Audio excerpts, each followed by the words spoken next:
Down to all of you. Listen to all of you. In the previous session, first of all, we have discussion about the components of air. The components of air and the ozone layer and the protective layer of the earth. The protective layer of the earth. जैसा कि हम जानते हैं, previous session में हमने the protective layer of the earth के बारे में स्टडी किया था. किसके बारे में?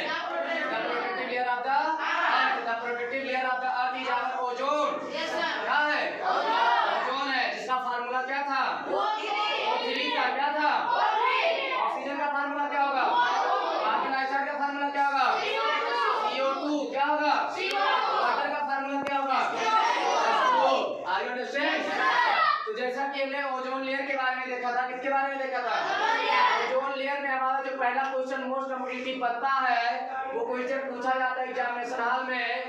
In which region, मेरे साथ बोलिए, in which region ozone hole are found? The correct answer is Antarctic region. Answer क्या होगा? अंटार्कटिक रीजन होगा. क्या होगा? जैसा कि हम जानते हैं कि अंटार्कटिक रीजन में ओजोन होल पाया जाता है. कहाँ ओजोन होल पाई जाती है? अंटार्कटिक रीजन में पाई जाती है. Are you understand? Any confusion to all of you? Next question is which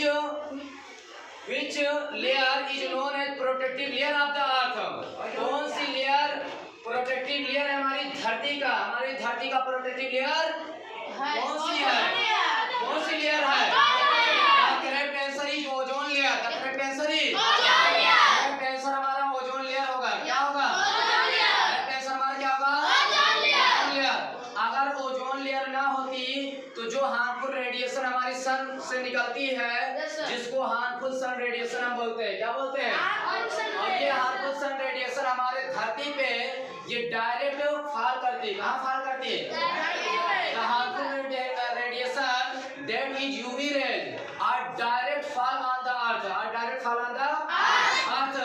In this manner, the living beings can be affected by a carcinogenic agent. The living beings can be affected by a carcinogenic agent. और जितने भी धरती पे जीवधारी पाए जाते हैं, जैसा कि हमने प्रीवियस सेशन में बताया था कि जो लिविंग बींग्स होते हैं उसमें प्लांट्स एंड एनिमल्स आते हैं. Because plants and animals have life. Plants and animals have life. जैसा कि हम जानते हैं प्लांट्स और एनिमल्स में क्या पाई जाती है? लाइफ पाई जाती है. क्या पाई जाती है? लाइफ पाई जाती है. तो ये जो हमारे लिविंग बींग्स होते हैं धरती पे, लिविंग बींग्स का मतलब एग्जिस्टेंस एक्सटिंक्ट हो जाता. क्या हो जाता? एक्सटिंक्ट मतलब विलुप्त हो जाते, मिट जाते. आ रहा समझ में? क्योंकि हार्मफुल रेडिएशन हमारी जो सन से आती है, जिसको हम यूवी रेज बोलते हैं. क्या बोलते हैं? यूवी रेज का फुल फॉर्म होता है अल्ट्रावायलेट रेज. क्या होता है? इसका हिंदी में माना होता है पराबैंगनी किरणें. क्या होती है? और वो हमारे जीवित जीवधारियों के लिए क्या नुकसानदायक है? क्या है? नुकसानदायक है. तो हमारी जीवन इस धरती से विलुप्त हो जाती, खत्म हो जाती है. आ रहा समझे? सारे प्लांट, सारे एनिमल सब सूख जाते. आ रहा समझे? लेकिन नेचर ने, जो सुप्रीम पावर ऑलमाइटी गॉड है, ईश्वर है, अल्लाह है, उसने एक प्रोटेक्टिव लेयर बना रखा है. उस प्रोटेक्टिव लेयर का नाम है ओजोन लेयर. क्या नाम है? प्रोटेक्टिव लेयर का क्या नाम है? Ozone layer. वो ओजोन लेयर क्या करती है? जो सन से हार्मफुल रेडिएशन आती है, जिसका नाम है अल्ट्रावायलेट रेडिएशन, वो ओजोन लेयर अल्ट्रावायलेट रेडिएशन को एब्जॉर्ब करती है. क्या करती है? एब्जॉर्ब कर लेती है हार्मफुल रेडिएशन को, फिर बेनिफिशियल रेडिएशन को धरती पे आती है. आ रहा समझे? तभी हमारे जो ग्रीन प्लांट्स होते हैं, जो जिसमें क्लोरोफिल पाए जाते हैं, वो फोटोसिंथेसिस करती है. क्या करती है? प्रकाश संश्लेषण होती है, उससे फ्लावरिंग और फ्रूटिंग होता है. Are you understand? Any confusion to all of you? Next. तो नेक्स्ट क्वेश्चन हमारा कॉम्पिटिटिव का रहेगा, which is the most dangerous radiation are coming from the sun? The correct answer is UV radiation. The correct answer is ultraviolet radiation. Correct answer हमारा क्या होगा? ultraviolet radiation होगा. क्या होगा? ultraviolet radiation होगा, जो कहाँ से आती है? सूरज से आती है. लेकिन सुप्रीम पावर ने एक लेयर प्रोवाइड किया है जिसका नाम है ओजोन लेयर. वो ओजोन लेयर क्या करती है? उसको यूवी रेज को एब्जॉर्ब कर लेती है. क्या करती है? यूवी रेज को क्या कर लेती है?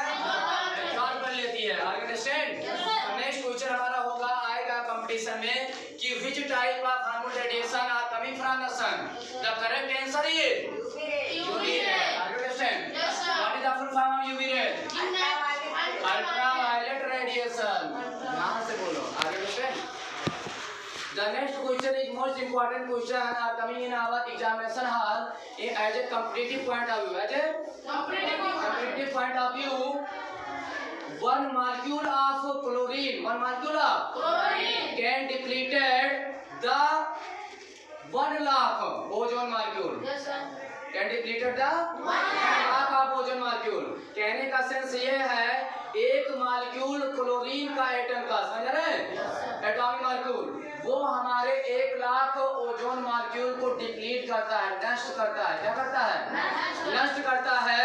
लेकिन हमारी जो क्या है, हाँ क्या करता है, वो डिप्लीट करता है. क्या करता है? डिप्लीट करता है. और ये सब हमारे अनवांटेड एक्टिविटीज से ही होता है. किससे होता है?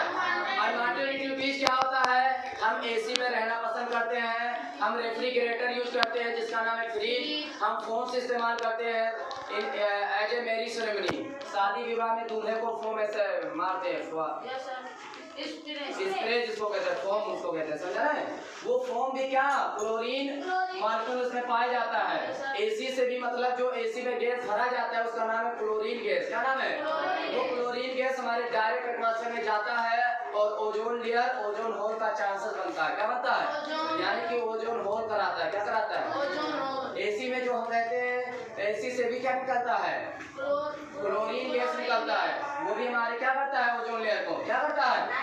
डिप्लीट करता है. क्या करता है? डिप्लीट मतलब नष्ट करता है. क्या करता है?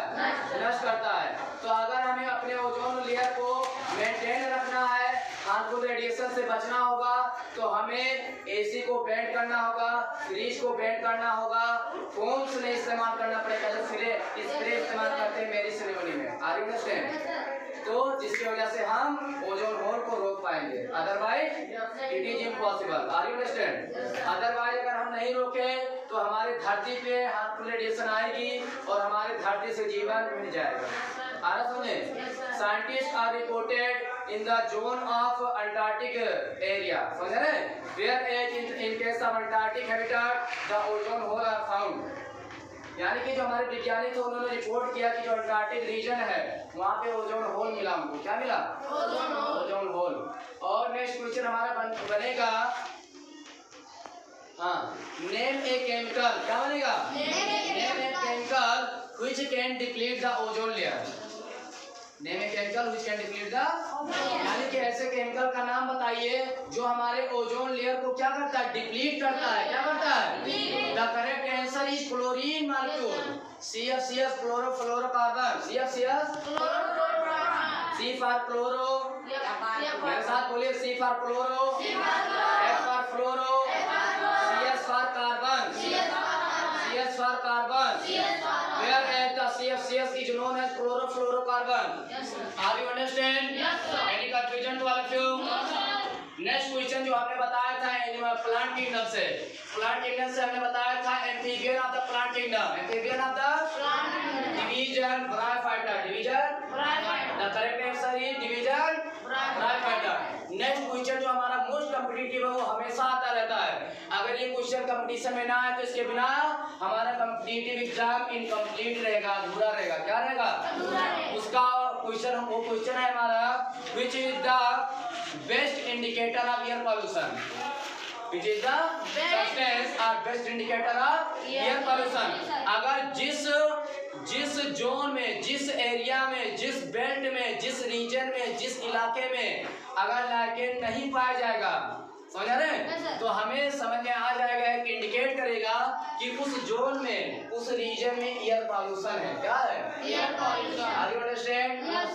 अगर लाइकेन पाया गया तो समझ जाएंगे कि उस जोन में एयर पॉल्यूशन नहीं है. एयर पॉल्यूशन में होता है वायु प्रदूषण.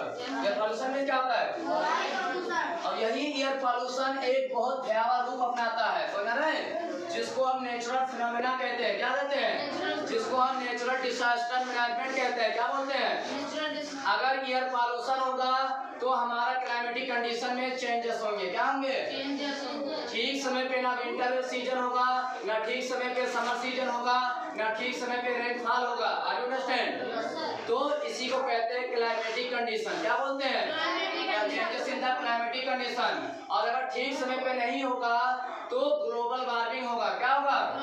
जैसा कि हम हमेशा अपने लेक्चर में बताते रहते हैं, what is globe? Globe is the artificial model of the earth. Globe is the artificial model of the earth. जो हमारा ग्लोब है ये पृथ्वी का एक आर्टिफिशियल मॉडल है। आ रहा समझे? समझ गए? उसमें अगर ग्लोब को आप देखेंगे तो सारे धरती का आपका मतलब जोन रीजन मिलेगा, लोकेशन मिलेगा आपको। जितने धरती पे जितने भी कंट्रीज हैं वो सब आपको ग्लोब पे मिलेगा। इसलिए उसको बोला गया था artificial model of the earth बोला गया। आ रहा समझे?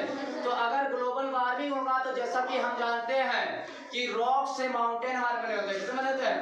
रॉक से। माउंटेन किससे बने होते हैं? रॉक से। ऐसे मीट की जो हमारे जो ग्लेशियर होते हैं वो क्रिस्टलीन सॉलिड, जिसका नाम है आइस क्रिस्टलीन से बने होते हैं हमारे ग्लेशियर। वो ग्लेशियर अगर क्रिस्टलीन आइस से ना बने रहेंगे तो वो बहुत तेजी से मेल्ट कर जाएंगे। क्या कर जाएंगे? उनकी मेल्टिंग पावर क्या हो जाएगी? बढ़ जाएगी। क्या हो जाएगी? क्या होगी? बढ़ जाएगी। जिसके वजह से क्या होगा? फ्लड आएगा। क्या आएगा? फ्लड आएगा, अर्थक्वेक आएगा, सुनामी आएगी, स्टॉर्म आएगा, तूफान आएगा। जैसा कि हमने देखा ही है इन द रिसेंट केसेस